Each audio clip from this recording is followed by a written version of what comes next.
오늘 본문은 애가라는 제목에서 알 수 있듯이 예레미야가 부른 슬픈 노래입니다. 예레미야는 폐허가 된 예루살렘을 보고 노래하고 있습니다. 그렇게 애가를 읽으면 읽는 이 또한 마음이 무너지는 듯한 느낌을 받습니다. 그래서 혹자는 애가를 성경에서 가장 어두운 책이다 이렇게 부르기도 했습니다. 애가는 노래의 형식상 특별한 점이 있습니다. 각 절의 시작이 히브리 알파벳 순서를 따른다는 것입니다.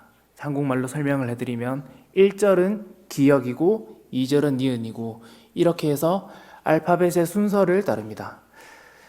히브리 알파벳이 총 22개이기 때문에 각 장은 22절로 끝이 납니다.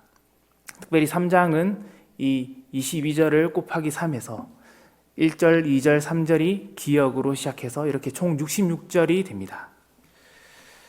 운율과 암송 이런 이유 때문에 이제 이 예레미야는 이렇게 노래를 이제 짜서 불렀습니다.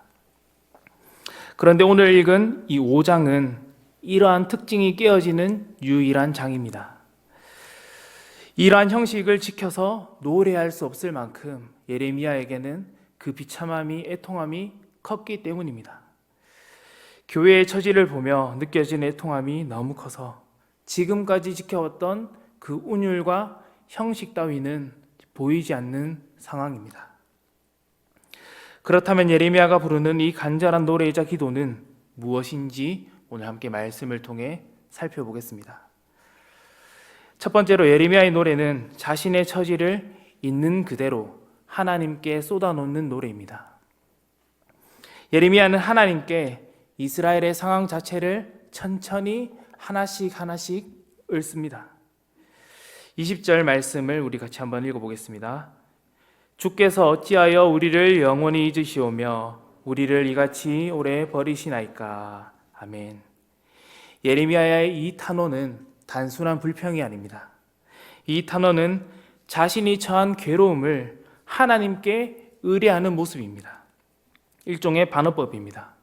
주께서 우리를 영원히 잊지 않으시고 오래 버리지 않으실 것을 확신하며 노래합니다. 그래서 1절은 이렇게 간구합니다. 여호와여, 우리가 당한 것을 기억하시고 우리가 받은 치욕을 살펴보옵소서. 아멘. 교회가 받은 치욕은 무엇입니까? 하나님의 집이라 불렸던 이 성전이 찬탈당했습니다. 백성들이 포로로 끌려갔습니다. 여인들이 벌거벗음을 당해 조롱을 받습니다. 심지어 먹을 것이 없어서 부모가 자녀를 삶아 먹는 상황에 처했습니다. 이 절망적인 상황에서 성도는 기도해야 합니다. 그 비참함을 들고 하나님께 나아가 하나님 앞에 무릎 꿇는 태도가 성도의 자세입니다. 많은 성도들이 하나님께는 좋은 것만 드려야 한다 이런 생각을 할 때가 있습니다. 완성된 찬양, 흠없고 꽃단장한 신부의 모습을 우리가 가지고 예배해야 한다고 생각합니다. 그러나 성도는 하나님께 늘 거룩한 모습으로 나아갈 필요가 없습니다. 오히려 자신이 처한 어떤 상황에서든 절망적인 상황이든 기쁜 상황이든 그 모습을 그대로 하나님께 나아가 토로하는 자가 성도입니다. 좋고 기쁜 일만 하나님께 아란다면 하나님 보시기에 굉장히 가식적인 자녀일 것입니다. 또 먼 관계처럼 느껴질 것입니다. 하나님께서는 이 녀석이 내 자녀가 맞나 이런 생각을 하실지도 모르겠습니다. 자신이 닥친 상황을 조용히 혼자 삭혀서 그 하나님 앞에서 나아가지 않고 조용히 참는 자들도 있습니다. 그런 모습은 하나님 보시기에 불신앙이 될 수도 있습니다. 성도는 자신이 가진 가장 연약한 모습조차 하나님께 나아가 쏟아놓는 자입니다. 때로는 하나님께 울며 부르짖을 때도 있어야 합니다. 이런 예가 시편에 가득합니다. 이런 시를 탄식시라고 부릅니다. 그렇게 우리도 기도할 때 이 시편을 읽고 시편의 모범을 따라서 기도하는 방법도 좋은 방법입니다. 신앙생활을 너무 점잖게 하는 것은 좋지 못합니다. 남들의 눈을 의식해서 필요 이상으로 울고 또 사연 많은 사람처럼 보일 필요는 없지만 자신이 가진 고통을 들고 하나님께는 나아가지 않는 이 초연한 태도를 보이는 것도 불신앙입니다. 또한 이러한 성도의 쏟아놓음은 하나님께만 향해서는 안 됩니다. 사안을 따라 하나님께만 이야기해야 할 수 있는 것들도 있을 수 있습니다. 그러나 함께 나눌 수 있는 기도 제목이라면 한 가족된 교회에도 자신이 처한 상황과 마음을 또 쏟아 놓아야 합니다. 목장 식구들에게 기도를 요청해야 합니다. 그리고 목회자들에게 신방과 같은 목회적 도움을 받으셔야 합니다. 이 문제를 두고 함께 기도하는 일이 진짜 한몸된 교회이며 성도를 돌보고 가족을 돌보는 일이 될 것입니다. 자신의 처지를 쏟아놓는 성도를 하나님께서 기억하시고 지옥을 살피십니다. 하나님께서 우리를 도우시고 선한 길로 인도하실 것입니다. 그러한 저와 여러분 되기를 간절히 소원합니다. 두 번째로 예레미야의 노래는 자신이 처한 처지의 원인을 알고 하나님께 회개하는 노래입니다. 예레미야는 예루살렘에 이러한 비참한 일이 일어난 원인을 알았습니다. 그 이유는 다름 아닌 이스라엘의 죄악 때문입니다. 그래서 이렇게 노래합니다. 애가 5장 21절 말씀입니다. 여호와여 우리를 주께로 돌이키소서. 아멘. 예루살렘의 멸망 원인은 사람이 하나님을 떠난 데에 있었습니다. 사람이 영원히 계신 하나님을 떠났기 때문에 그 인생의 비참함이 찾아왔습니다. 이 고백은 애가 전체에 나타납니다. 1장 8절을 보시면 예루살렘이 크게 범죄함으로 조소거리가 되었다 이렇게 말씀합니다. 1장 18절입니다. 내가 그의 명령을 거역하였도다. 3장 42절입니다. 우리의 범죄함과 우리의 반역함을 주께서 사하지 아니하시사. 4장 13절입니다. 그의 선지자들의 죄들과 제사장들의 죄악들 때문이다. 그리고 마지막으로 5장 16절을 보면 오라 우리의 범죄 때문이니이다 이렇게 고백합니다. 예레미야는 멸망의 원인이 교회의 죄악 때문임을 알았습니다. 교회가 여호와를 떠났습니다. 그래서 여호와께 여호와여 우리를 돌이켜 주십시오 이렇게 기도합니다. 이는 자신의 죄를 고백하는 회개의 기도입니다. 예레미야가 3장 40절에서 41절 말씀 우리 함께 읽겠습니다. 우리가 스스로 우리의 행위들을 조사하고 여호와께로 돌아가자. 우리의 마음과 손을 아울러 하늘에 계신 하나님께 들자. 아멘. 성도 여러분, 예레미야는 교회의 죄를 붙들고 회개 기도합니다. 예레미야는 여호와의 회의에 참석했던 참 선지자였습니다. 그는 이스라엘 백성들처럼 죄를 짓지 않았습니다. 오히려 예레미야는 거짓 선지자들의 죄를 지적했던 참 선지자의 역할을 했습니다. 그러나 예레미야는 교회의 죄를 마치 자신의 죄처럼 여기며 애통해하며 기도하고 있습니다. 저들이 아니라 우리가 범죄했습니다. 이렇게 고백합니다.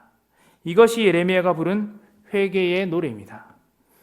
공동체의 죄를 자신이 끌어안고 기도하는 모습, 이것이 성경이 가르쳐주는 교회의 회개입니다. 성도는 자신의 죄만 회개하지 않습니다. 성도는 교회 공동체의 죄를 끌어안고 기도하는 자입니다. 그래서 저희도 공예배 시간에 한자리에 모여서 공적인 회개 기도를 합니다. 그리고 사제 선언을 함께 듣습니다. 엄밀히 말씀드리면 교회 안에 개인의 죄라는 것은 없습니다. 저희는 어떤 성도의 죄를 개인의 일탈 정도로 치부할 수 없습니다. 저 장로님의 죄, 저 집사님의 목사님의 죄, 이런 것은 적절한 표현이 아닙니다. 교회에는 우리의 죄만이 존재합니다. 왜 그렇습니까? 교회는 한 몸이기 때문입니다. 한 몸이기에 다른 지체의 죄는 단순히 남이 저지른 죄가 아닙니다. 우리 몸의 일부가 저지르고 우리 몸의 일부가 지금 아픈 상태에 있는 것이죠. 그렇기에 예레미야는 교회의 죄로 멸망한 예루살렘을 붙들고 주께서 교회를 기억하사 우리를 주께로 다시 돌이켜 주시기를 기도하고 있습니다. 이는 성경에 나오는 모든 신앙의 선배들이 보여줬던 모습입니다. 포로로 잡혀가서도 신앙의 순결을 지켰던 다니엘을 떠올려 보십시오. 다니엘은 10대의 나이에 뜻을 정해 자신을 더럽히지 않기 위해서 왕의 음식을 먹지 않았습니다. 어찌 보면 다니엘은 조상들의 죄의 결과로 포로로 끌려왔습니다. 고작 10대 청소년입니다. 그러나 다니엘은 이렇게 기도했습니다. 다니엘서 9장 5절에서 6절 말씀 우리 함께 읽겠습니다. 우리는 이미 범죄하여 패역하며 행악하며 반역하여 주의 법도와 규례를 떠났사오며 우리가 또 주의 종 선지자들이 주의 이름으로 우리 왕들과 우리의 고관과 조상들과 온 국민에게 말씀한 것을 듣지 아니하였나이다. 아멘. 우리가 주의 종 선지자들의 말씀을 듣지 않았고 범죄했습니다. 이것이 다니엘의 고백입니다. 예수님도 십자가에서 자신을 핍박한 자들을 위해서 기도하십니다. 가상칠언의 첫 번째 말씀은 예수님께서 죄인들을 대신해 하나님께 탄원하신 기도입니다. 누가복음 23장 34절 말씀입니다. 이에 예수께서 이르시되 아버지 저들을 사하여 주옵소서 자기들이 하는 것을 알지 못함이니이다 하시더라. 아멘. 사랑하는 성도 여러분, 그렇기에 우리도 교회를 붙들고 기도해야 합니다. 교회의 죄를 자신의 죄처럼 여기며 기도해야 합니다. 예레미야가 불렀던 회개의 노래는 지금도 교회 안에 울려 퍼져야 합니다. 성도 개인에게나 또 공동체에 주어지는 모든 시련이 죄 때문만은 아닙니다. 그러나 우리는 반드시 우리의 모습을 함께 돌아보아야 합니다. 그리고 우리 교회는 지금도 이 노래를 함께 불러야 합니다. 여호와여 우리를 주께로 돌이키소서 그리하시면 우리가 주께로 돌아가겠사오니 우리의 날들을 다시 새롭게 하사 옛적 같게 하옵소서. 아멘. 왜 이 애가가 성경의 말씀으로 남아 있을까요? 지금도 교회 공동체가 함께 불러야 하는 노래이기 때문입니다. 노래로 부르며 계속해서 우리는 기억해야 합니다.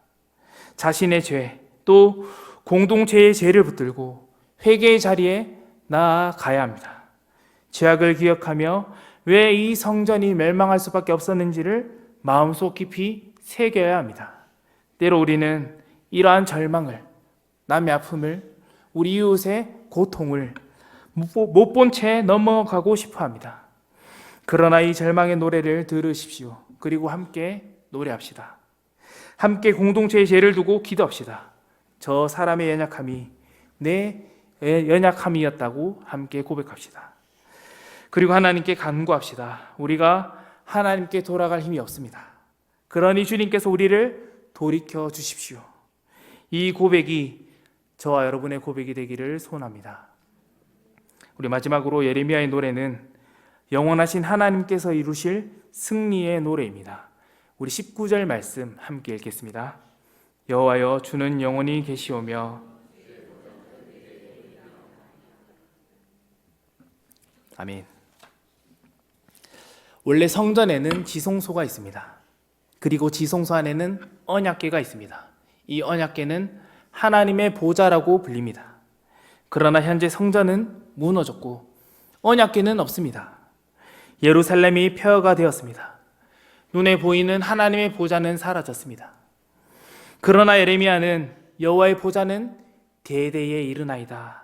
여호와는 영원히 계십니다. 이렇게 고백합니다. 어떻게 이런 고백을 할 수 있습니까? 예레미야는 여호와의 보좌가 하늘에 있다라는 사실을 알았기 때문입니다. 땅에 있던 보좌는 무너져 내렸고 전쟁으로 유실되었습니다.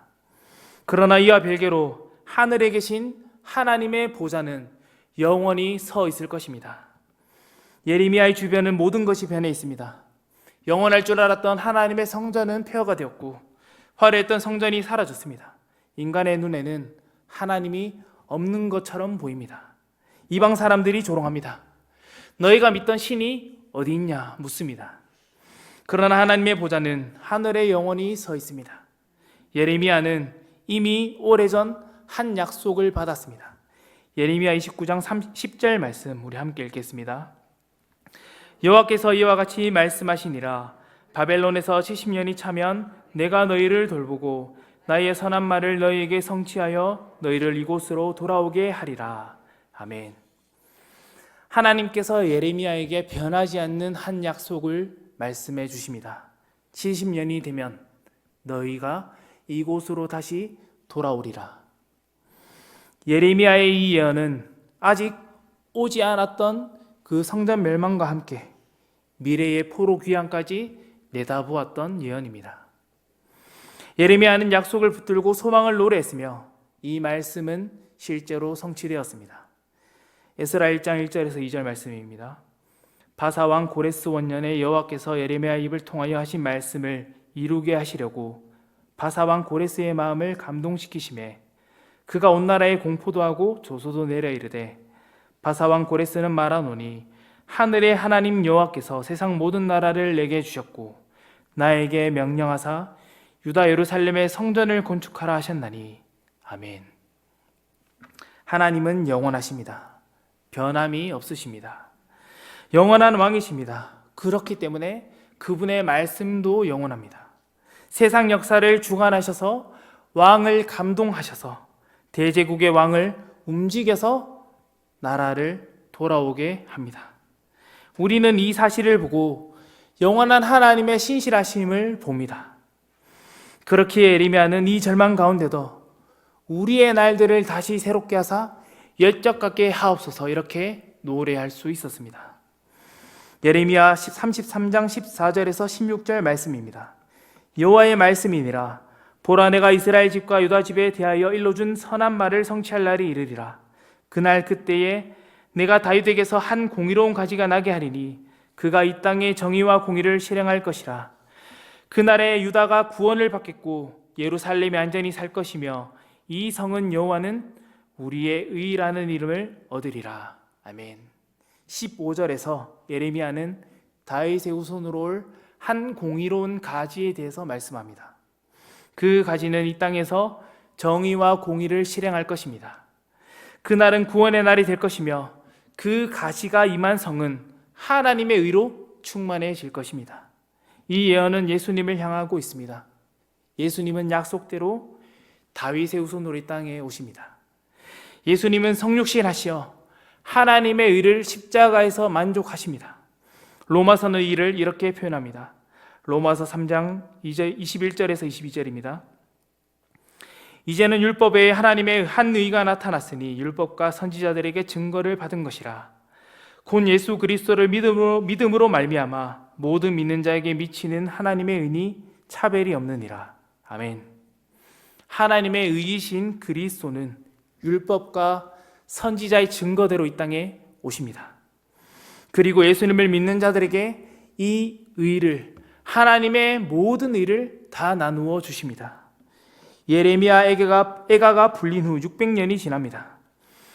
갈보리 산 위에서 십자가 위에서 하나님의 진노가 하나님의 아들이신 예수 그리스도께 다 쏟아집니다. 그분은 십자가에서 하나님의 모든 의를 만족하셨습니다. 그리고 예수님께서 애가를 부르십니다. 애가를 가장 절절히 부르신 분은 우리 주 예수 그리스도이십니다. 십자가 위에서 주님은 다윗의 시편을 말씀하십니다. 마태복음 27장 46절입니다.